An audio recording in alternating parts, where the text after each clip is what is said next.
It's 6 o'clock in the morning, pitch black outside. The birds aren't awake, the sun isn't awake. Honestly, even my electricity bill isn't awake.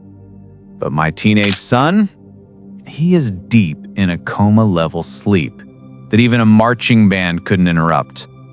So what do? Like every responsible parent, I flip on the light and kick open the door like a SWAT team and physically shake the poor child awake. Not gently, not romantically, more like ripping off a Band-Aid covered in super glue. And every morning, I ask myself, why am I doing this? Because there's the plot twist. I'm a sleep researcher.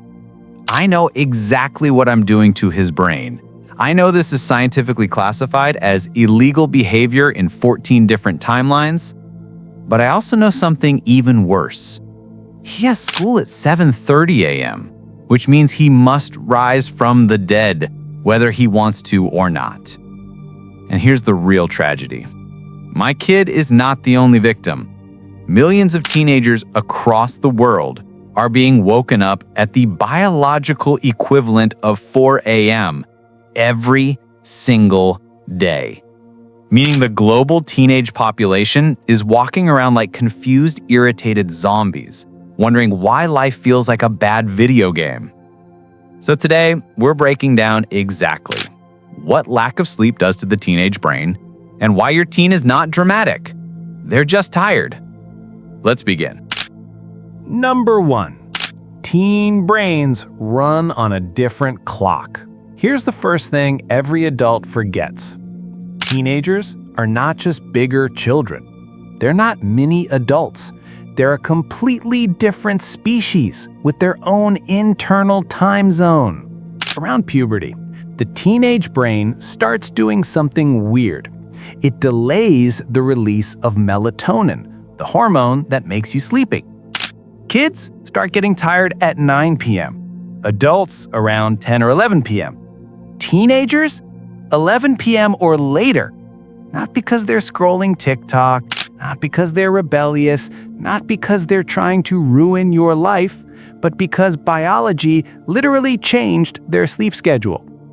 So when adults say, "Why are you still awake at midnight?"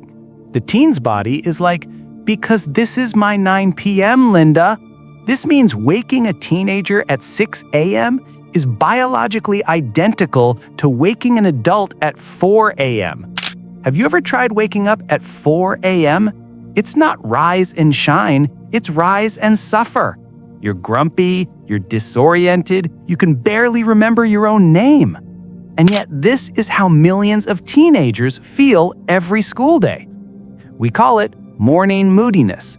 Science calls it forced chronic sleep deprivation.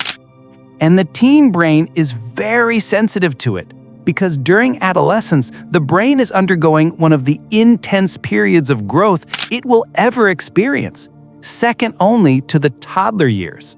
So forcing them to function without sleep, it's like asking someone to build a skyscraper in the dark with half the tools missing. Number 2. Early wake-ups turn teens into zombies.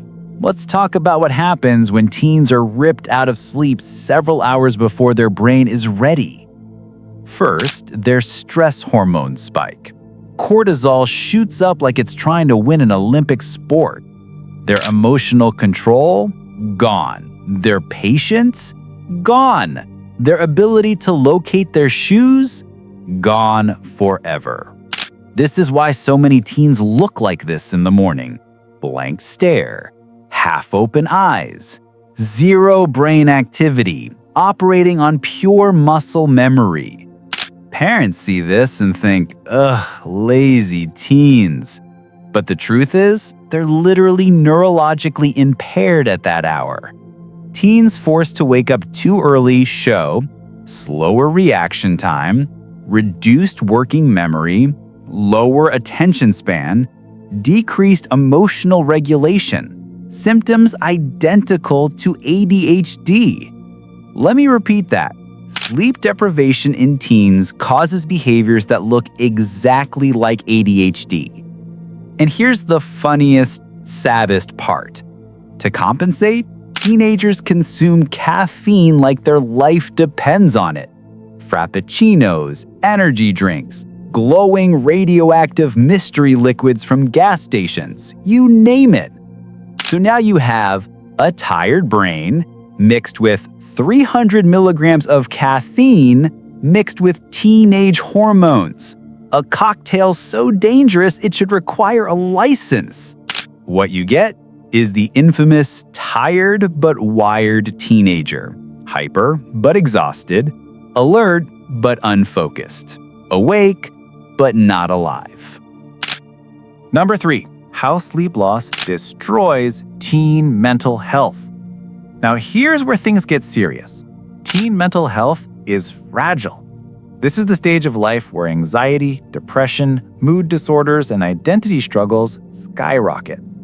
And chronic lack of sleep makes everything worse.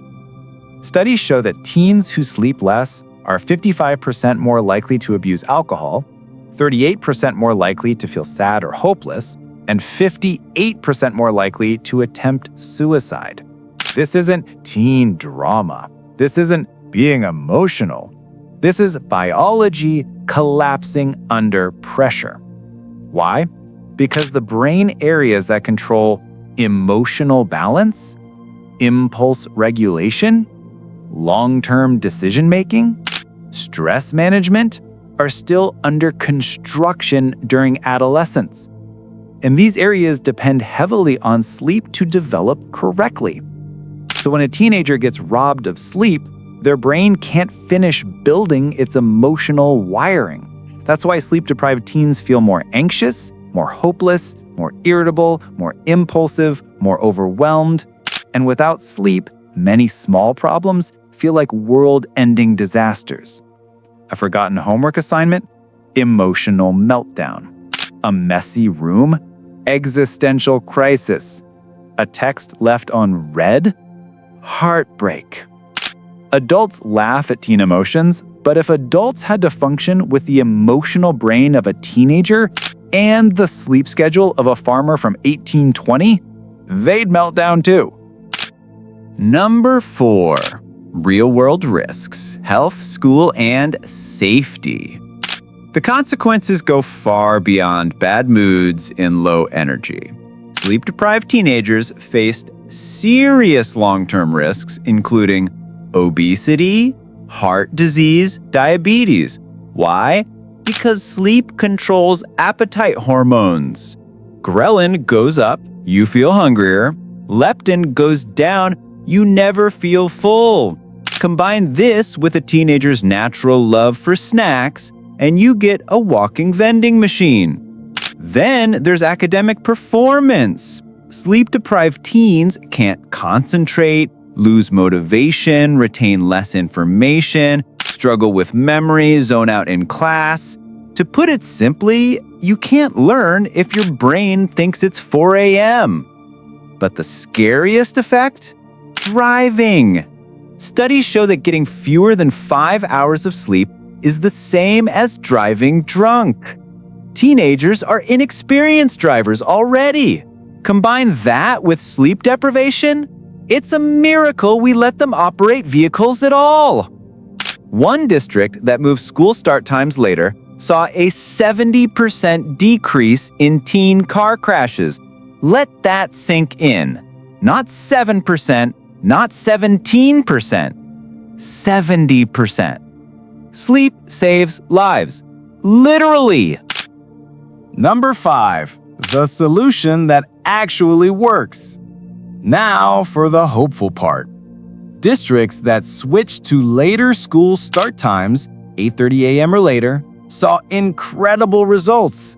More sleep, higher attendance, 25% fewer absences, better grades, higher test scores, better mental health, fewer dropouts, happier families, safer communities, 70% fewer car crashes.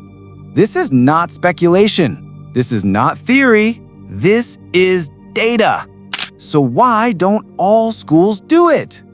Because adults design school schedules based on bus routes, sports, after-school logistics, tradition, not biology.